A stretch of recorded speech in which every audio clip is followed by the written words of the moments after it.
নারী এশিয়ান কাপে ঋতুপর্ণার বাঁ পায়ের শটে যেন চায়নাকে তাক লাগিয়ে দিয়েছিল সেদিন। ঋতুপর্ণার গোলটা না হওয়ায় আফসোস তো থাকবেই, এমন কথাই বলেছেন দলের নির্ভরযোগ্য খেলোয়াড় মারিয়া মান্দানা। চীনের মতো শক্তিশালী প্রতিপক্ষের মুখোমুখি হওয়া বাংলাদেশের জন্য ছিল এক বিশাল চ্যালেঞ্জ।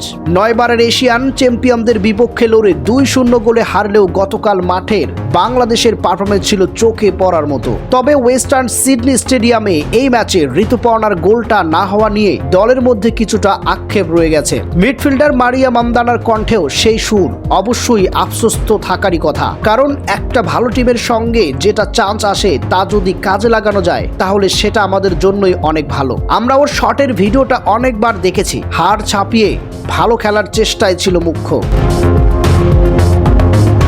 আজ সকালে সিডনির জুবিলিটি স্টেডিয়ামে অনুশীলনের পর মারিয়া বলেন, আমরা একটা কঠিন দলের সঙ্গে খেলেছি, আমরা আমাদের সর্বোচ্চ চেষ্টা করেছি, আমাদের যে চেষ্টা ছিল সেই চেষ্টাকে আসলে আমরা সফল করতে পেরেছি।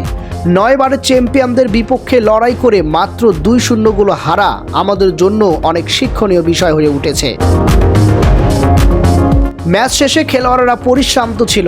রাতের খাবার সেরে সবাই দ্রুত বিশ্রামে চলে যান। বোনাসের বিষয়ে কোনো আলোচনার সুযোগ ছিল না জানান মারিয়া। আসলে খেলার শেষে আমরা ওই মুহূর্তে টায়ার্ড ছিলাম, যার কারণে আমরা এই বিষয় নিয়ে ছাড়কে আর কিছু বলিনি। তবে ফেডারেশন প্রেসিডেন্ট খেলোয়াড়দের উৎসাহিত করেছেন এবং পরবর্তী ম্যাচের জন্য প্রস্তুত থাকতে বলেছেন। দলের অন্যতম প্রাপ্তি ছিল গোলকিপার মিলির দুর্দান্ত নৈপুণ্য। মারিয়া তার প্রশংসা করে বলেন, যদিও শুরুতে কিছুটা সংশয় ছিল যে সে কেমন করবে, কিন্তু তারপরেও ওটা বুঝতে দেয় নাই সে নিজের পারফরমেন্সটা ভালোভাবে দিয়েছে।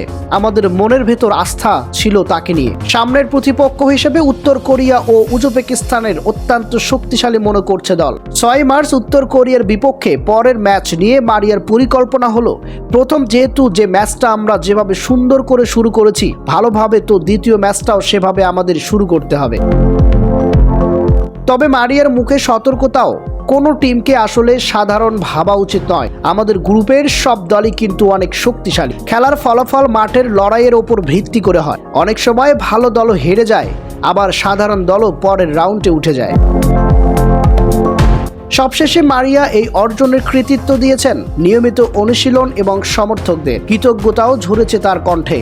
আমরা প্রতিনিয়ত প্র্যাকটিস করেছি, তারও ফল পেয়েছি। বিশেষ করে দেশের বাইরে বা দেশে যারা আমাদের উৎসাহিত করছেন তাদের জন্যই আসলে ভালো কিছু করতে পারছি। 6 মার্চ বাংলাদেশ এবং উত্তর কোরিয়ার বিপক্ষে মাঠে নামবে। দেখার বিষয় বাংলাদেশের বাঘিনীরা উত্তর কোরিয়ার বিপক্ষে কিরকম পারফরমেন্স করে।